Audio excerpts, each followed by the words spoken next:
வணக்கம் சார். வணக்கம் மேடம். அதாவது இது வந்து ஒரு சமையல் குறிப்பு நிகழ்ச்சி. அதாவது காதல் குழம்பு எப்படி வைக்க போறதுன்னு சொல்ல போறேன்.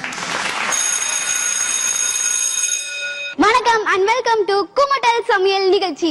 நம்ம குமட்டல் சமையல் நிகழ்ச்சியில இன்னைக்கு இப்போ வித்தியாசமா ஒரு சமையல் குறிப்பு சொல்ல போறாங்க. உங்களை குனிய வச்சு கொமட்டல குத்துனா கூட வாந்தி வருமோ வராதோ எங்களுக்கு தெரியாது.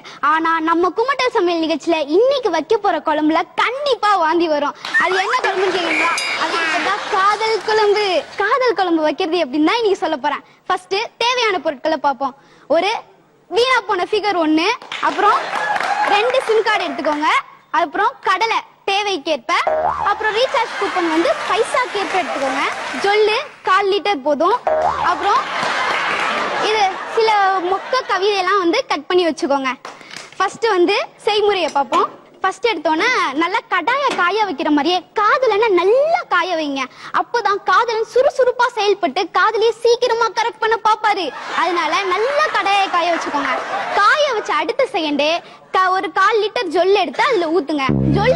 ஜொல்லு பாத்தீங்கன்னா நம்ம செட்ல திவ்யாகாவை பத்தி யாரோ ஜொல்லு விட்டுருக்காங்க. அந்த ஜொல்லு இப்போதைக்கு நாங்க யூஸ் பண்ணிக்கிறோம். நீங்க ஜொல்லு விட்ட அடுத்த செகண்டே 2 சிம் கார்டு எடுத்து போடணும். நல்லா கவனிச்சுக்கோங்க, ரீசார்ஜுடன் கூடிய சிம் கார்டு தான் போடணும். இந்த சிம் கார்டுல ரீசார்ஜ் பண்ணாம போட்டீங்கன்னா அப்புறம் காதல் குழம்பு கெட்டு போயிடும். அதனால ரீசார்ஜ் பண்ணிட்டு போடணும். ரேட் கட்டு போட்டீங்கன்னா இன்னும் சிறப்பா இருக்கும். இதுல ஒரு டிப் என்னன்னு கேட்டீங்கன்னா, லைஃப் டைம் கார்டுல ரீசார்ஜ் பண்ணீங்கன்னா கண்டிப்பா உங்க காதல் குழம்பு நீண்ட காலம், அதாவது 2ல இருந்து 3 மாசம் வரைக்கும் தாக்கு பிடிக்கும்.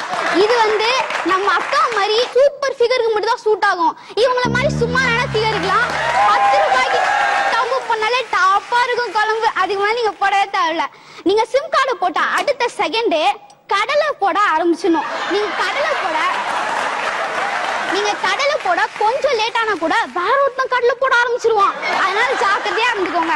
இப்ப வந்து கடலை நல்லா வெந்துட்டு இருக்கு. இந்த கடலை வேகும் போது சில மொக்க கவிதைலாம் எடுத்து போட்டீங்கன்னா உங்க காதல் குழம்பு வந்து சுவையா, அதாவது வெக்கம் கெட்டு போய் அழகா இருக்கும். உங்க காதலியோட அழகுல மத்தவங்க மயங்கி என்ன பண்ணுவான், உங்க காதலை கெடுக்க பார்ப்பான். அதாவது கேஸ பிடிச்சி ஆஃப் பண்ணுவான், இல்ல உங்க காதலியை வேற ஒருத்தன் அடுப்புல வேக வைக்க பார்ப்பான்.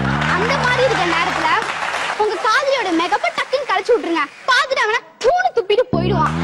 இப்போ வந்து நல்லா கொதிச்சிட்டு இருக்கு. இந்த குழம்பு நீங்க வீட்டுல செஞ்சு நல்லா ட்ரை பண்ணுவீங்க நான் நம்புறேன். அடுத்த வாரம் கள்ளக்காதல் குழம்பு வைப்பது எப்படின்னு சொல்லி தரேன். அது என்ன காதல், கள்ளக்காதல் ரெண்டுத்துக்கும் வித்தியாசம் கேக்குறீங்களா? ஒண்ணும் இல்லைங்க. போயிட்டு வாங்க அப்படின்னு சொன்னா காதல், போயிட்டாரு வாங்க அப்படின்னு கள்ளக்காதல், அவ்வளவுதான் டிஃபரன்ஸ்.